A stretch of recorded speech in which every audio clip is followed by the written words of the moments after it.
Engine 1 out, World Trade Center, 1060. Send every available ambulance, everything you got to the World Trade Center now. Welcome to Burnt Out. The Burnt Out podcast shares the stories of firefighters, emergency personnel, and other first responders around the world to create a pathway to save lives. The stories you will hear are real and may be disturbing to some listeners. Listener discretion is advised. And now I'd like to introduce you to your host for Burnt Out, a 33-year retired veteran of the fire department, Skip O.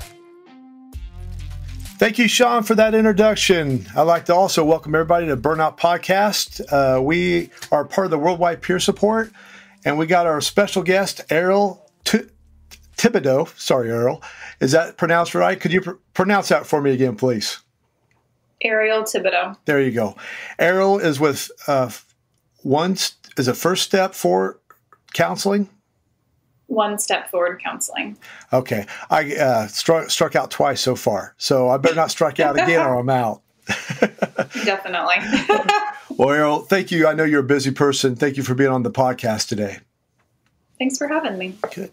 Could you give us a little background about who you are and just a little bit of history about what got you into counseling and about who you are? Yeah. So I'm a licensed clinical social worker, which is just fancy for therapist. And I've been in the field for over a decade now. But around 2014 was when I got connected to the military and became a behavioral health officer in the U.S. Army. And really started doing clinical work with the military. I deployed in 2018 to Kuwait, Iraq, and Jordan, again, as behavioral health. So really my main job was providing mental health counseling and flying around and making sure that people were okay, essentially, while in theater. I got out in 2020, and I've been doing private practice for the last couple of years with One Step Forward Counseling. That's my practice. And serving the veteran and first responder community in Indianapolis. And I'm also married to a combat veteran. We've been together for 7 years now. And I have a stepdaughter. And that's a little bit about me and my background. Well, thank you, Arielle. Sounds like an interesting background and what, thank you for your service in the military. Really appreciate that. Thanks. I tell you one thing, my dad and my brother served in the Army. So, when you said you served in the Army, I said, man, I'm at the right place. Well, and I think that is why so many first responders are really attracted to working with me because of the military background. It's not just because I work with first responders. It's because I have the background and I understand how these communities work. And I think oftentimes we want to work with people who get our backgrounds because I'm sure you've had the same experience that I have where you go see a medical provider and they just don't get it. They just don't get it at all. And you feel very misunderstood and don't really want to go back. And that can be mental health or physical health. It doesn't really matter. I've certainly had that experience and left mad, quite honestly, before. Well, I know our connection together, Brandon Dryman, he's the captain, I believe, of the Indianapolis, his captain of the peer support for Indianapolis Fire Department. A lot of people know I've been at the Center of Excellence a few years ago. I've been sober for 22 years now. But I had a reoccurrence come up, and then that's how I got introduced to you from Brandon Dryman. And he was telling me something about brain spotting. Of course, me, Mr. Negative, I did EMDR. I get fixed on one thing, and I forget. There's other avenues to get some help. But could you tell the listeners out there a little bit about brain spotting and about what do you do when a first responder first comes to you? Sure. So brain spotting is the trauma therapy that I do. I have been doing brain spotting. I think I did my first training it had to have been 2019. I think that's when I really got very introduced to brain spotting and did my first training. EMDR had become a thing when I first entered the field, like I said, a decade ago. But even then, people were really skeptical about it. people were not open to EMDR until, man, I would even say like in the last 5 years, that I really saw it explode. And a lot of providers are doing it now for trauma. So a lot of people are way more familiar with EMDR than brain spotting these days. But brain spotting actually developed from EMDR. So the creator of brain spotting is Dr. David Grand. And he was an EMDR trainer. And he mostly worked with athletes and like people who were in the performing arts. And the story that he tells of how he started brain spotting is he was doing EMDR with an ice skater. And as he was going across the visual field, he noticed that she had an eye wobble. And he decided, I'm going to stop here and just process from this one spot and see what happens. He was just curious about what would happen instead of doing the rapid eye movement.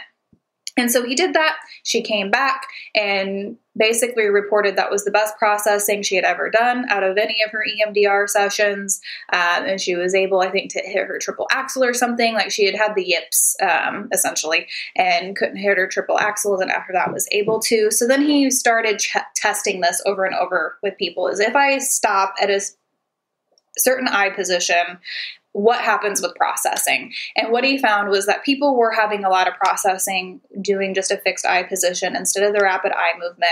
And that's really how brain spotting was formed. And I think it's been around at least 20 years now. But again, it takes a while for these things to catch up within the mental health field. So that's why there's not as many of us trained in it, but it's definitely exploding because it's an easier version of EMDR. I find that like my veterans and first responders really like it because they don't have to give me their whole trauma narrative in order for it to be helpful. Whereas with EMDR, usually you do have to get into a lot of the narrative piece of things. So the story, what happened, what your beliefs are around it. And so with brain spotting and why I was really attracted to it was because I don't have to have a lot of information about what the trauma actually is for it to be effective, because we're really focusing on the mind-body connection of the trauma. So thinking about the trauma, where you feel it in your body, and then we find the brain spot, that fixed eye position. And again, I don't have to have any content. I just need to know where you feel it in your body and how bothersome it is for you. And then we can go from there. And that's why I think a lot of veterans and first responders like it, because most of us do not want to get into the content of what happened. We don't want to talk about it. We don't want people to know what happened. We just want to feel better. And so that's why I really like brain spotting. But really, the root of it is it's a brain-based trauma therapy that is helping us reprocess old stuff that no longer serves us so that these traumas are not so bothersome for us anymore. So it's not going to make the traumas go away and disappear from memory, but we're hoping that all of the feelings and gunk that comes up with it is less bothersome so that when we are triggered by it or have a triggering event, we can deal with it more effectively and it not be so bothersome to us. Sure. I know for me, when I came in and we worked on multiple runs or things I had, for me, it was 100% effective. Or close to 100%, whatever, there's close to 100%. I say 100% because I don't think about it now. It's not bothersome to me. I'm not so sensitive to it. I don't give no power to it because of that. And I just exactly, I didn't know what to expect when Brandon told me you did that. And I looked on Arielle's bio and it says, if you don't like a person that's straightforward, I'm probably not the person for you. I said, well, she's the person for me. And when I read that caught me. I said, that's who I need. We need, and that's what first responders or anybody really, but really first responders, we need somebody who's going to be interface, tell us the truth. And you did it in a way, you didn't belittle, you didn't do a power thing. You was just really upfront and told me what I needed to hear. And you're spot on with how it works. I didn't have to go into detail about the traumas that we worked on. I just went in what was on my mind. You was telling me how I feel. And it was, I went in there thinking that, I don't really have anything to share, I don't think. And then after a while, I'm crying like a little baby, which is good. I let it go because I made up my mind walking through that door. I was going to be as honest as I can with you, and I was going to let everything flow. And you made it comfortable for me doing what I needed to do. Yeah, well, and the big thing with brain spotting is the relationship between therapist and client. And really studies support that it doesn't really actually matter what intervention we're using with clients. The relationship is what is most important. And so if you have a good rapport with your provider and then they're using a therapy that works well for you, then really good things can happen. And part of what happens with brain spotting that we don't really talk about with folks in session is this is kind of the woo-woo side of it and whatnot. But that relationship and someone being there with you and witnessing this experience of the trauma and holding space for you and carrying it with you. And part of what we're taught in the brain spotting training is that we need to be very energetically attuned to you as the client so that you can borrow from our neurobiology, our calm, our strength, whatever it is that you need from us as the clinician, that we're very attuned to that experience so that you can regulate. Our regulation helps you regulate. Kind of like with kids, you cannot regulate a dysregulated child if you're dysregulated. So we as the provider need to be very regulated so that you can become more regulated. So while it can seem like on the provider side that we're not really doing anything, we really are doing a lot. And oftentimes I can actually really feel what people are experiencing energetically. And I've absolutely had that experience before where I didn't really know any of the content or didn't know what the person was about to tell me, but then I felt that sense and I knew exactly what they were about to tell me as part of the trauma because of that attunement. And so really the relationship is probably the most important part of any therapy, but especially brain spotting. And I've noticed when people do not have a great experience with brain spotting or EMDR, it's because that rapport in the relationship wasn't there. So I think for me, the reason that I do have success with most clients is because of that relationship and that rapport that I have by being part of this community. And people are more willing to come in and be more honest about what they've experienced. Like you said, I decided I was going to walk in the door and, work on this stuff and let my guard down. And when we don't let our guard down, it's really hard for healing to take place. And with these communities, we tend to really have our guard up. Yeah, I tell you, I used to, and a lot of people, guys that I worked with and ladies, they got that wall up. They're afraid. A fear, we put that tough exterior on, but underneath you got that fear that keeps me. I'm afraid what somebody's going to think about me, or I'm afraid to cry. Totally. And then coming into your office, you got the office set up where it felt real comfortable and cozy. You had this, I think you had some smells or some stuff going on there at the same time. And I felt more comfortable. With the music, and you had the headsets I got to wear when I was going through the brain spotting. And for, like you said, you had a calm demeanor about you, so that it calmed me down. Just you having that calm, even when I got in those sensitive things, you kept the tone calm, right, safe, and that helped me to walk a little bit further to do some other things that I didn't expect that I was going to work on that came out. Right. Well, and with veterans and first responders, everyone is so afraid of traumatizing others with their stuff that people have to be comfortable enough to share, because if you guys are afraid that I'm going to be traumatized by whatever you share, you're not going to open up. And I fully recognize that. And oftentimes I do have to tell people, like, whatever you tell me is not going to traumatize me. And if I am bothered by it, I have my own therapy that I do.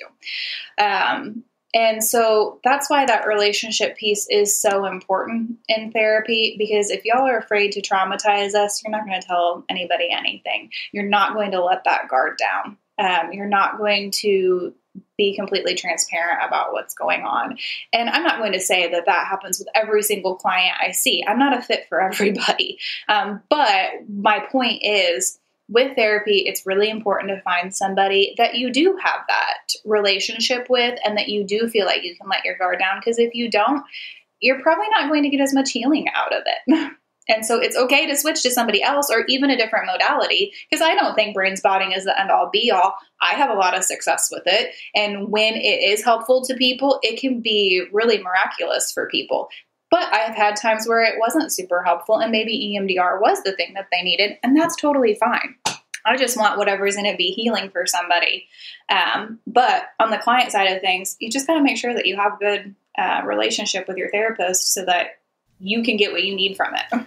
Sure. And, one thing we talked about before, how, the similarities between first responders, like everybody thought law enforcement, military, more connected than the fire department. And you educated me.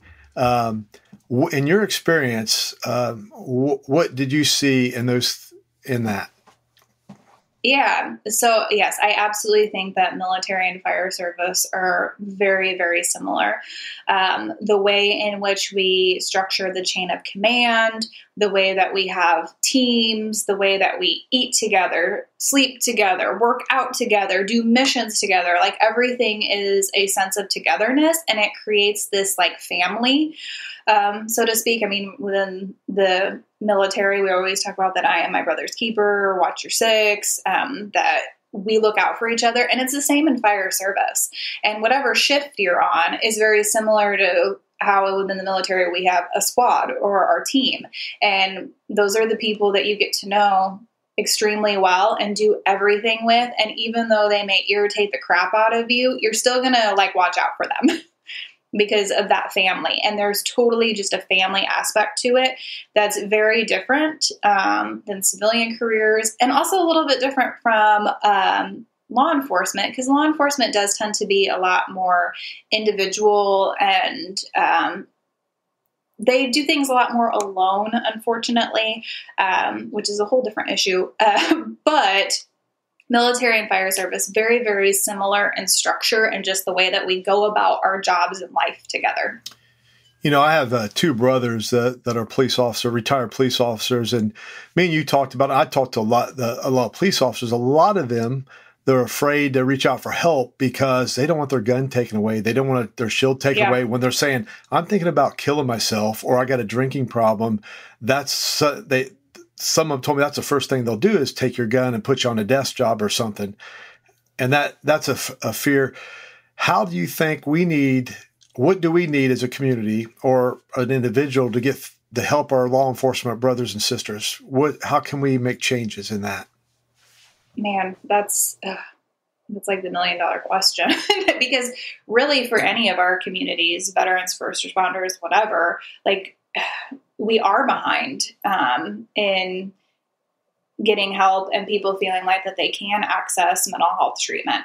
But I definitely think the law enforcement community is behind fire service and military for sure because of what you just said.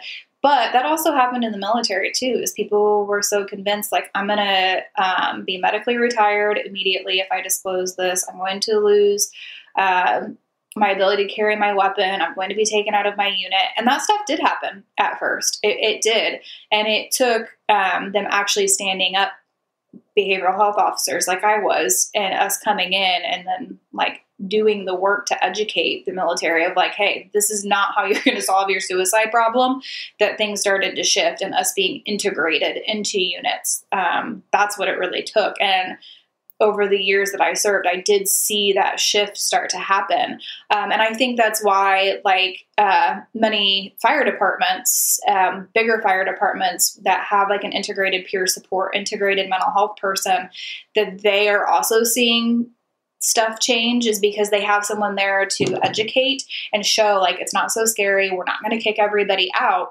But if you have the experience where your buddy went and said, hey, I'm suicidal, and then they immediately got put on desk work, that tells everyone, oh, no, we do not disclose what's going on with us because look what happened to that dude. And as long as they keep doing that, people will keep hiding and there will continue to be suicides. If people think they're going to get in trouble for disclosing a mental health issue, they're not going to disclose it. There's already a lot of shame in it anyway. Especially within these communities, because we're supposed to be tough. We're supposed to be able to deal with it. We're supposed to be able to pick up and drive on. And when we can't, and then you punish me for it too, people are not going to be honest. Yeah. And that's, I think too, the fire, it's changed our ship's turning around with the fire department quite a bit and the military. I think the same thing with the police department. When you get somebody that struggled and they can tell their story, I think that opens the door, not just to the administration, hey, this is working, and let's follow the lead of this city or whatever, or this guy. And I think that's what we need, that courageous person that's a law enforcement that can tell their story in a safe way. And that might be one of the things that helps, which I know there's some out there, and hopefully they're telling their story and helping change things in their community too.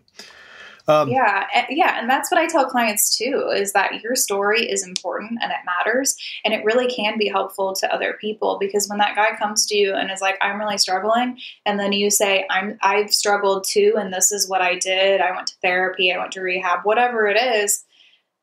And especially when that person really respects you, they're like, oh, that means it's okay. Like, it's okay that I've been struggling. It's okay that I feel like I'm a mess, because you were too, and you got help. And when people do disclose that, I really think that is also one of the biggest things that can change our communities, is people just being honest about, I'm struggling and I did get help and now I'm doing a lot better. Well, I know for me, when I was in there and I was afraid to tell you, I was thinking about killing myself, but it was crossing my mind. You go, Skip, just be honest. I'm not going to put you in a straitjacket. So I think that helped me, because you got my trust, and I was trying to hold some things back simply because I didn't want you to go on red alert and say, like happened in the past for me before everybody gets concerned. Yep. I get it. Yeah. I understand why they do, because I do too. I understand, but you made me feel comfortable too. And another thing, and I won't go into detail, you shared some personal things with me, and I thought, man, she trusts, she's a human being. And that's usually clinicians don't do that. But when you did that personally with me, and you became a human being that has his own struggles, and I didn't think of you up there. So that helped me immensely when you did that. And I'm really grateful for that. What do you think about other clinicians doing that? Yeah. So within the therapy community right now, there's kind of two schools of thought. There's the absolutely no self-disclosure is bad camp. And then there's the self-disclosure is not a big deal if used well. And I definitely was in that rigid place when I started in the field, because that's what I was taught in school. I was taught it's all bad. You can only do harm. And over time I saw that's not really true. And for me, just for my own values, I don't like the power dynamic that happens in therapy of, I'm the clinician, I know everything, and I'm above you. I don't like that. I never liked it. It didn't feel good. It did not feel in alignment with my value system. And so I didn't want to operate that way. And so I operate from a self-disclosure can be a good thing if used well and appropriately. And you have to have done a lot of your own work to be able to do that well and appropriately. And self-disclosure isn't about putting all your crap onto a client. It's about if they have a situation that you really do know how this feels, to say no, I really do get that one.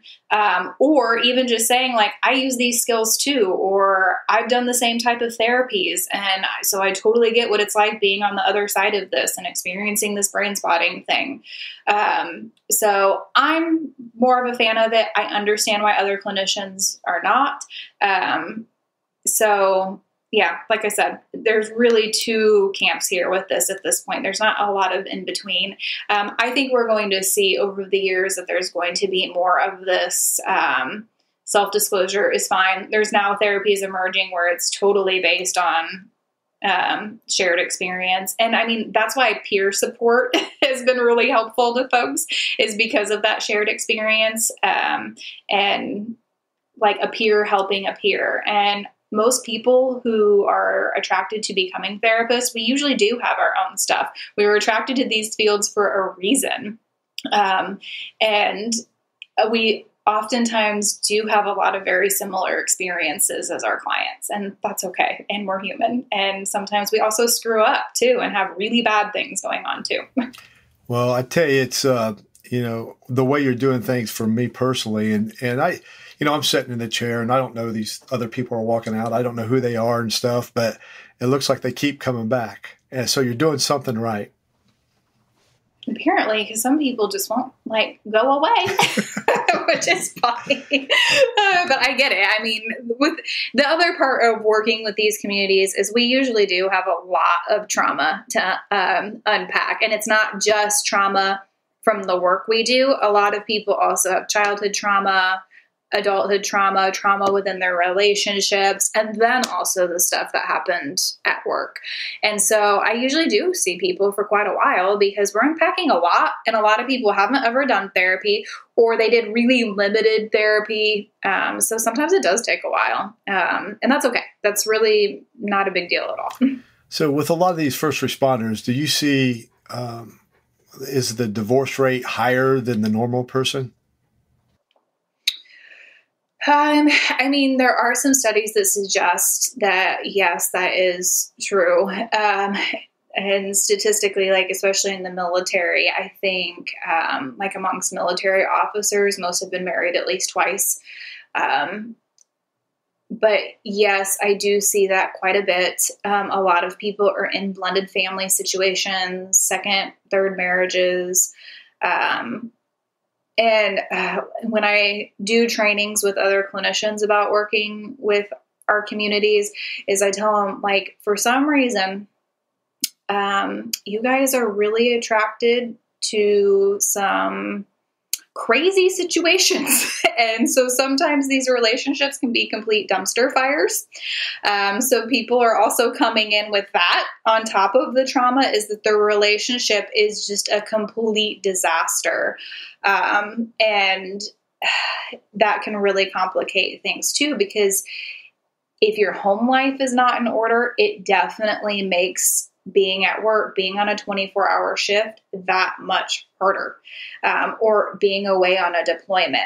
Whenever people's home life is messy, it just makes the work we do so much harder. And I think sometimes because of the personalities of folks who are attracted to these fields, we're attracted to that adrenaline rush. We tend to pick partners who also give us that adrenaline rush, but not always in a good way. Sure. And so it's real, when reason I ask that, not only you counsel the first responders, do you suggest the families get help themselves, like family counseling and their own counseling and counseling together? Yeah.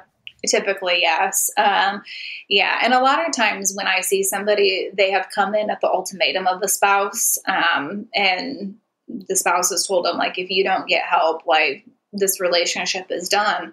And when it's at that place, I usually tell people, yeah, you need to do individual work, but you guys need to do some work together, and your spouse probably needs to do some individual work as well. Because right now things are dysfunctional, and if there's any hope, we got to move you to functional. Sure. That's what is fortunate with me and my wife. She got some help and talked, and we got counseling together, and it's worked itself out. And yeah, being honest, with our spouses, it's hard to do sometimes. I think I had a situation where I told Arielle, my wife was more worried about something else than me killing myself. And there, you could say, well, being a wife, I can relate. I understand. And you help educate me on, I don't know what a woman thinks, or I don't, because I'm, but it helped me educate me where I could understand how to better talk with my wife and be more understanding. So I think getting all that stuff out for, not just me, other first responders. When we get the crap out of our heads, you should say, we can be a better person and better communicators with our spouse, family members, and be a better worker at our job. Arielle, there is somebody sitting at home. They're by themselves, and they don't know which direction to go. They got a lot of trauma from whether the job or childhood, and they're just, don't know whether they want to stay in this world. They don't know if they want to go to work. They're just kind of lost. What would you tell them if you had a 2-minute conversation with them? Well, I would probably tell them that it's understandable, because when we've had trauma, life does feel way harder. And it does make us question everything. And so it's really understandable to be sitting in that pain and not knowing what to do. When I recently have went through just some family stuff and my partner really needed help, I knew what to do because I'm a clinician. I knew how to get him help immediately, but most people don't. And so not knowing where to start, what to do is really understandable. People don't know how to do that. And then, when I was trying to find some of that help, I wouldn't get responses, or people were really booked out, or, oh, we can't help with this because I'm not trained in this. And so I really got to experience what that's like of being a person and reaching out for help and being met with resistance. And so it can be really hard. Just knowing that you are suffering profoundly and you cannot find help. And that can be really tough. And so it's really important to connect to other people, though, because the more that we're alone, the more that we are isolated, the more we will convince ourselves that our life is not worth living and no one cares. And it's not true, because I've experienced suicides just working in this field, and with who I do, suicide's just a reality, unfortunately, and we have a very high suicide rate. And I know that I have been affected profoundly by people I know who completed suicide, but their family members are always distraught and broken, and all they wanted was their person to be around and to not feel like they were a burden or think that they are a burden. But when we're in the deep, dark despair, we're very convinced, people would be better off without me. I am a burden, but it's just simply not true. It's the depression talking. It's the trauma talking. It's the pain trying to convince us of something that's other than reality. And when we reach out and connect to somebody, usually somebody's going to say, no, I want you around and I want to help you. And even reaching out to another person that you served with or worked with, oftentimes they're probably going to help you and want to be there with you. And like I said, with brain spotting, someone there witnessing with you and carrying this with you. Trauma is trauma because we went at it alone, and you don't have to go at it alone forever. There can be healing in allowing people in. Thanks I kind of look at you as a guide. When you're weathering through a lot, when you're lost in the woods or you're can't find your way, your host you can guide us through that tough part, and we can see more of the light at the end of the tunnel. But there's one thing I also ask all the guests: is there a quote or a statement through your life when you're going through something that always resonates in your mind that you repeat that helps you out? And visit burntout.org for more information. So one of the tattoos I have is an Eleanor Roosevelt quote that you must do the thing you think you cannot do. And so I do remind myself of that there's been so many times in life I was like, I cannot do this. But I always have been able to. It may not have been done well, and it may have been hard. It may have come with pain, but I did it. And sometimes I have to remind myself that you must do the thing you think you cannot do. And I can. And we all can. But like I said, it doesn't always mean that it was done well. That's okay too. That's good stuff. If somebody here in Indiana wants to get a hold of you, how would they do that? Yeah, so my website is onestepforwardcounseling.com, and my social media handles are the same. And And my email is just Arielle at onestepforwardcounseling.com. But it's best to email me or visit my website to get more contact information. And I also have resources on my website for finding other therapists and books that I recommend to folks or podcast episodes and such. I have a whole resources section on my website. Well, Arielle, thank you very much for being on here with us. And I'd like to thank the listeners. If you need Arielle, just get a hold of her. If you want to get a hold of us at burnoutpodcast.org, we can connect you with Arielle too. Also, the Worldwide Peer Support has support Zoom meetings on Tuesdays, Thursdays, and Sundays at 8 p.m. And then Thursdays at 8 p.m. the same time is for families for first responders. They can jump on there too themselves. So, Arielle, again, thank you for being on here. And I'd like to thank everybody for listening.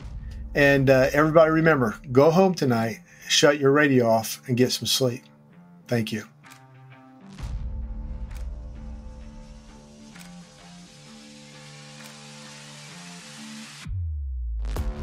Thank you for listening to Burnout. Burnout is brought to you by the Worldwide Peer Support. You can visit Burnout Podcast at burntoutpodcast.org or visit Worldwide Peer Support at worldwidepeersupport.org. Your host for Burnt Out is Skip O. Executive producer Sean P. Neal. And produced by mypodcast.media.